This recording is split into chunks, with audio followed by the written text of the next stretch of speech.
Vamos estar lendo a palavra, é o livro de Jó, o capítulo 19.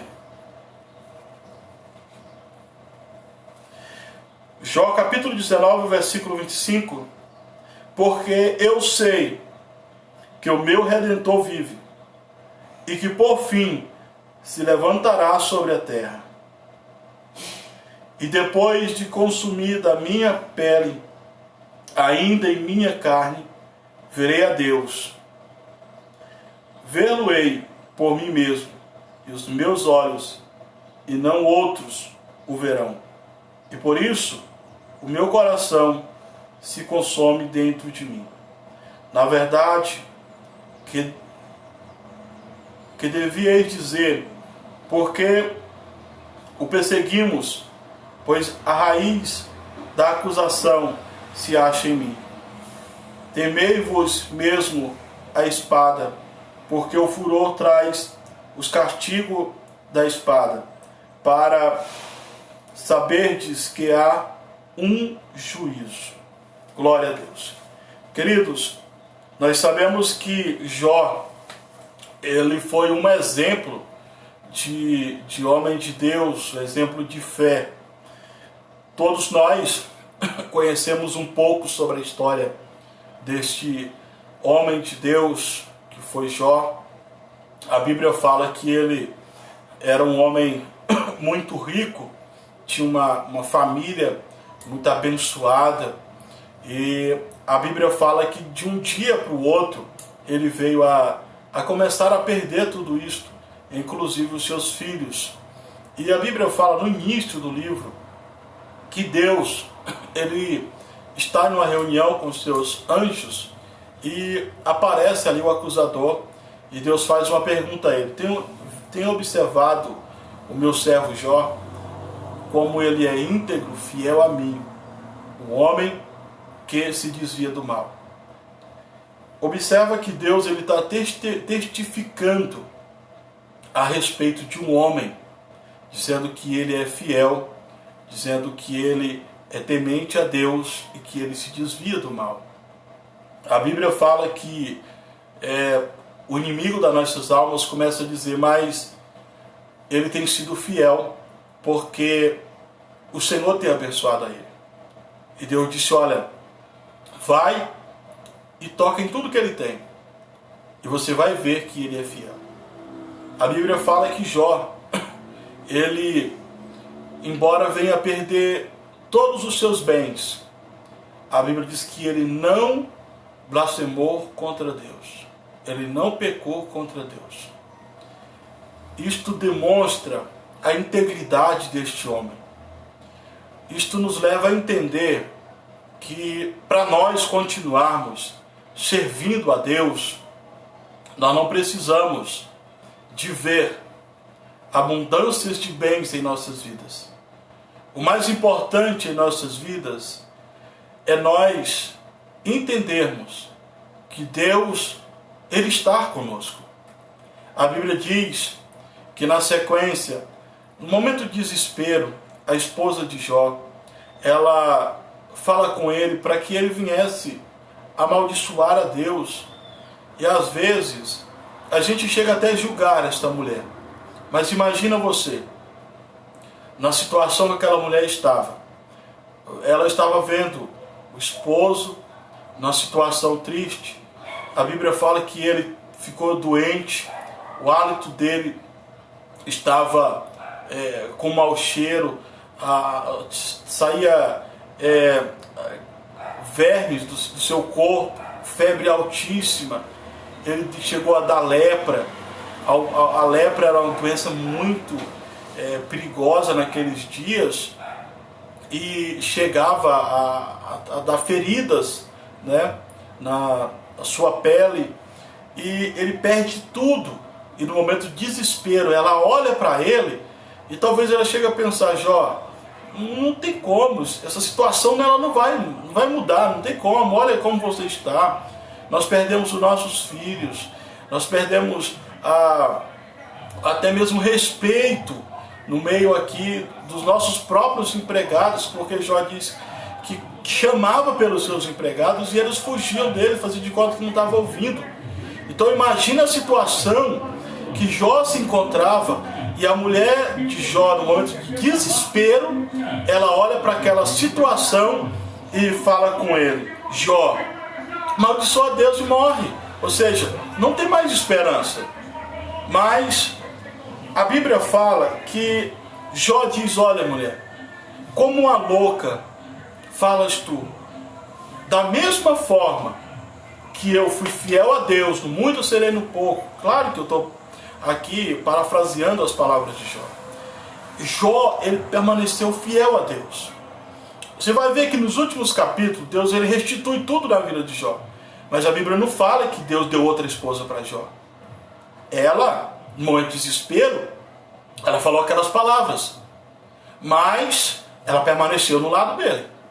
Porque senão, Deus não teria. Deus teria permitido que alguém escrevesse alguma coisa diferente. Então, no momento de desespero, às vezes, se toma algumas decisões que não são decisões boas, que não são louváveis.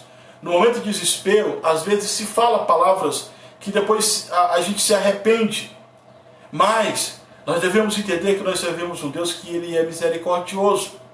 Claro que nós temos que vigiar, como diz a palavra, para que nós não venhamos tomar decisões de cabeça quente, no momento de desespero, para que nós não venhamos trilhar um caminho que Deus não quer que nós venhamos trilhar, porque os prejuízos eles podem ser muito grandes em nossas vidas.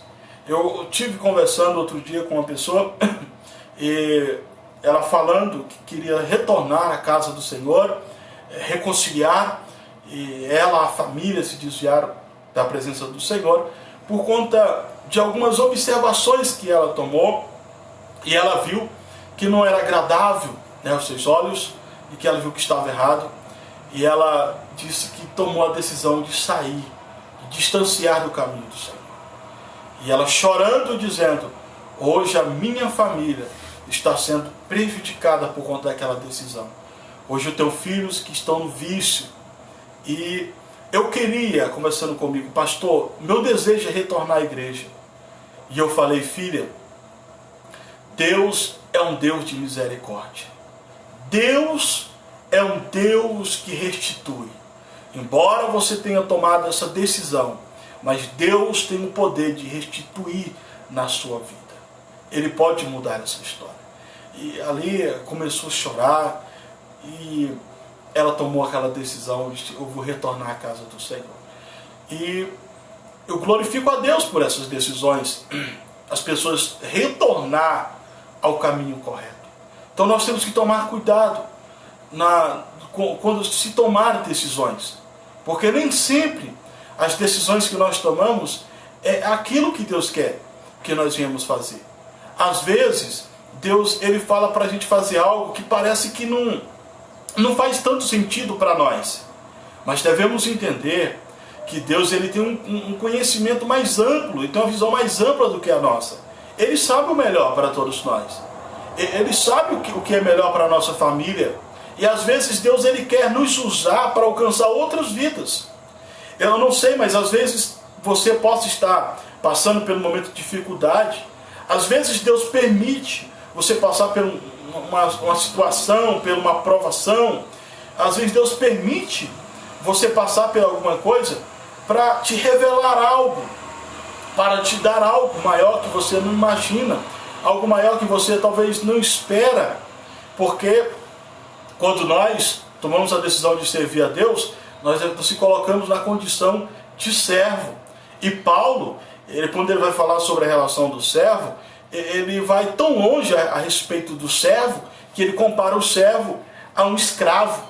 Ele diz: eu, escravo de Cristo, prisioneiro de Cristo. Né? Eu sou o escravo de Cristo, prisioneiro de Cristo. Escravo não no sentido de ser humilhado, escravo não no sentido de perder ali os seus direitos, nada disso. Escravo no sentido de fazer aquilo que o seu Senhor quer que eu faça. Eu sou servo do Senhor, Depois você lê os textos lá em Romano, você vai procurar no grego lá, você vai ver o significado de servo. É bem semelhante ao significado de escravo, de prisioneiro, aquele que está acorrentado ao seu Senhor. Então nós estamos acorrentados em Cristo. Querido, é por isso que Paulo diz, olha, nada, nem ninguém pode nos tirar da presença do Senhor, nem as lutas, nem os povinhos. Por quê? Eu estou acorrentado em Cristo Jesus. Glória seja dada ao nome do Senhor para todos sempre. Glória a Deus.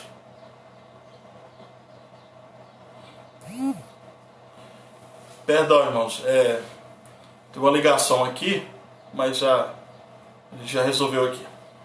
Perdão os irmãos aí. Então, voltando à palavra.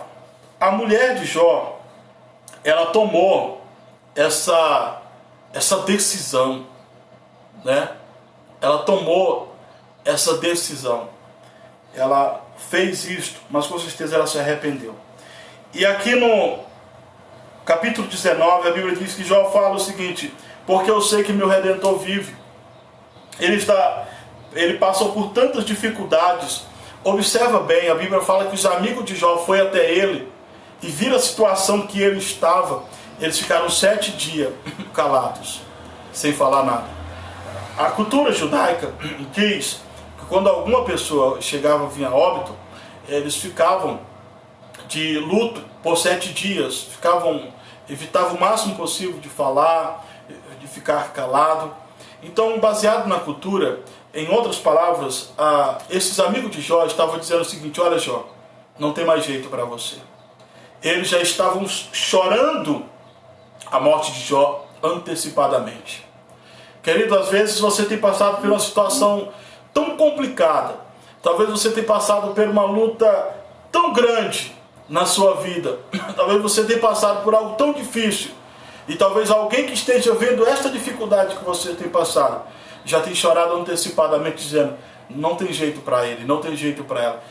Esta luta que ele está passando, que ela está passando, não vai conseguir resolver. Só que você tem que fazer como Jó. Eu sei que o meu Redentor vive e que por fim se levantará sobre a terra. A palavra Redentor aqui é o mesmo que remidor, aquele que vem para resgatar, aquele que vem para mudar a situação, aquele que vem para tirar do cativeiro. Jó estava dizendo, o meu Deus é o meu Redentor, é o meu resgatador, e ele por fim se levantará sobre a terra. Agora imagina, aqui apresenta pelo menos 2 tipos de interpretação nesse texto. Primeiro, meu remidor, tempo presente, nos dias de Jó, que ele estava passando, ele estava dizendo, olha, eu sei que nos meus dias Deus vai vir, vai mudar essa história. Agora ele diz, e ele se levantará, tempo futuro, uma mensagem futurística, uma mensagem escatológica. Então no período de prova de Jó, Deus está revelando a ele, ali, tempos futuros, mensagem escatológica. Ele se levantará, faz menção ao Cristo, faz menção ao Messias, ao Senhor Jesus Cristo, faz menção ao Senhor que vai se levantar para quê? Para vir, para resgatar o povo de Israel do período da grande tribulação. Agora imagine a profundidade, as provas que Deus permite você passar, querido. É para você se aproximar mais de Deus e Deus revelar coisas profundas ao seu coração. E a Bíblia diz que Deus, ele se levantou de fato na vida de Jó e mudou o cativeiro de Jó quando ele orava pelos seus amigos, que na verdade fizeram o papel de inimigos. E qual é o segredo de nós vermos Deus se revelar e derramar o seu poder sobre as nossas vidas? É nós permanecermos orando, sendo fiel a Deus em tudo e em todas as coisas. Devemos permanecer sendo fiel ao nome do nosso Senhor e Salvador, Jesus Cristo de Nazaré. Então tem alguém te caluniando, tem alguma coisa acontecendo que não está dentro do teu agrado? Continue orando. Ore, busque a Deus, e você vai ver o Senhor mudando essa história. Devemos ser perseverantes na oração. Lembra de Daniel? Orando, orando, orando, e de repente o anjo do Senhor se aproxima e diz: olha, Deus ouviu tua oração desde o primeiro dia, mas o inimigo das nossas almas veio tentar impedir o anjo para que não trouxesse a resposta para Daniel. E Daniel permaneceu em oração, e o Senhor manda a resposta para ele. Então, a palavra de Deus para o nosso coração é: permanece fiel, sendo fiel a Deus, porque o nosso Deus, Ele é fiel.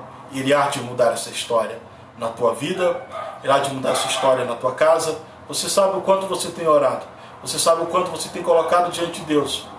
E Deus é aquele que muda a história, querido. Permaneça crendo, porque Ele é fiel para cumprir com a sua palavra. Amém? Que nós tenhamos com esse